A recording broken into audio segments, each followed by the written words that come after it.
প্রিয় অষ্টম শ্রেণীর শিক্ষার্থীরা, শুভেচ্ছা নিও। আজকে আমি তোমাদের 2025 সালের বিজ্ঞান বিষয়ের নতুন বই থেকে 14তম অধ্যায় পরিবেশ এবং বাস্তুতন্ত্র এর 153 পৃষ্ঠার কাজ সমাধান করে দেব।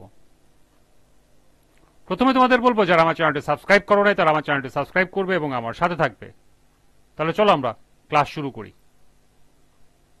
14তম অধ্যায় 153 পৃষ্ঠার কাজ,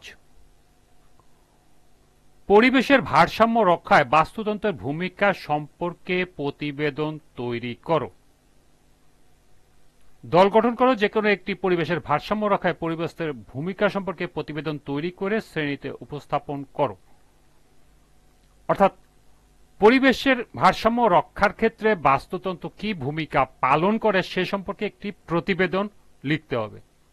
তো চলো এখন আমরা এর সমাধান দেখে নিই। এর সমাধান হবে, স্থলজ পরিবেশের ভারসাম্য রক্ষায় বাস্তুতন্ত্রের ভূমিকা সম্পর্কে প্রতিবেদন তৈরি করে নিম্নে উপস্থাপন করা হলো। অর্থাৎ এখানে আমি স্থলজ পরিবেশের ভারসাম্য রক্ষা নিয়ে প্রতিবেদন লিখব। এখানে বলছে যে কোনো একটি পরিবেশের ভারসাম্য রক্ষায় তোমাদের প্রতিবেদন লিখতে হবে। প্রতিবেদনের শিরোনাম, স্থলজ পরিবেশের ভারসাম্য রক্ষায় বাস্তুতন্ত্রের ভূমিকা।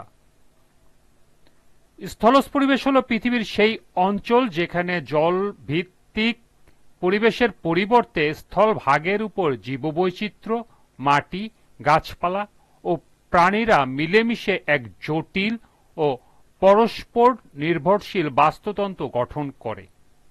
বাস্তুতন্ত্র এমন একটি প্রাকৃতিক ব্যবস্থা যেখানে জীব ও অজীব উপাদান একে অপরের সাথে যুক্ত থেকে একটি সুষম পরিবেশ গড়ে তোলে।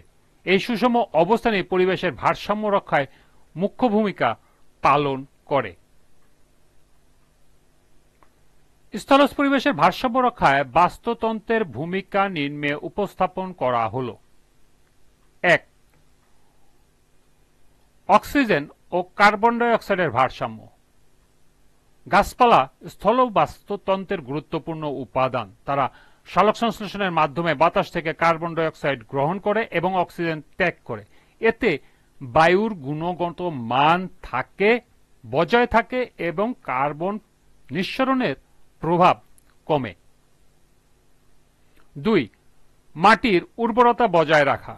উদ্ভিদের পাতা, মৃত প্রাণী এবং অন্যান্য জৈব পদার্থ পচে গিয়ে হিউমাসে পরিণত হয়, যা মাটিকে পুষ্টিকর করে তোলে। বিভিন্ন অণুজীব ও কীটপতঙ্গ এই প্রক্রিয়ায় সহায়তা করে। 3. পানিচক্রের ভারসাম্য রক্ষা। গাছপালা বাষ্পীভবনের মাধ্যমে বায়ুমণ্ডলে জলীয় বাষ্প সরবরাহ করে, যা বৃষ্টিপাতের জন্য গুরুত্বপূর্ণ। এটি ভূগর্ভস্থ জল সংরক্ষণেও সহায়ক। 4. কার্বন অক্সিজেন চক্র নিয়ন্ত্রণ। উদ্ভিদ কার্বন ডাই অক্সাইড শোষণ করে ও অক্সিজেন সরবরাহ করে। এটি বৈশ্বিক উষ্ণতা হ্রাসে সাহায্য করে এবং বায়ুর গুণগত মান বজায় রাখে। 5. প্রাকৃতিক খাদ্য জাল ও খাদ্য জালিকা। বাস্তুতন্ত্রে উৎপাদক, ভোক্তা ও অপচয়কারীরা একটি পারস্পরিক নির্ভরশীল খাদ্য জালে যুক্ত থাকে। এই খাদ্য শৃঙ্খল যদি ব্যাহত হয় তবে সমগ্র পরিবেশে ভারসাম্য নষ্ট হয়। 6. জীববৈচিত্র্য সংরক্ষণ। বাস্তুতন্ত্র বিভিন্ন জীবের জন্য নিরাপদ আবাস গড়ে তোলে। এর ফলে বিভিন্ন প্রজাতির টিকে থাকা ও প্রজনন নিশ্চিত হয়, যা পরিবেশে জৈব বৈচিত্র্য রক্ষায় গুরুত্বপূর্ণ। 7. প্রাকৃতিক দুর্যোগ ও জলবায়ু নিয়ন্ত্রণে সহায়তা। বনভূমি ও উদ্ভিদ ভূকম্পন, ভূমিধস, ঝড় এবং বন্যার ক্ষয়ক্ষতি হ্রাসে ভূমিকা রাখে। বৃক্ষরাজি ও উদ্ভিদ বাষ্পীয় ভবনের মাধ্যমে স্থানীয় জলবায়ুকে প্রভাবিত করে, যা আবহাওয়া স্থিতিশীলতা বজায় রাখতে সহায়ক। 8. খাদ্য ও ওষুধের উৎস।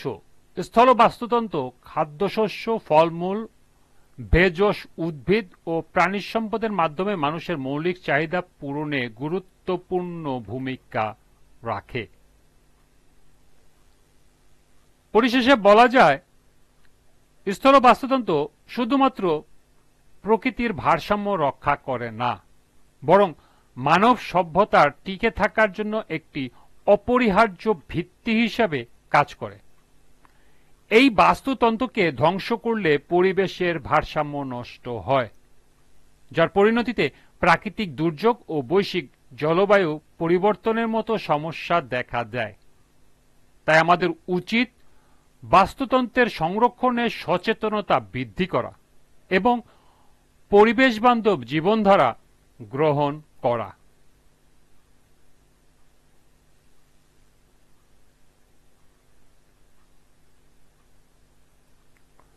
এই ছিল এই কাজের সমাধান।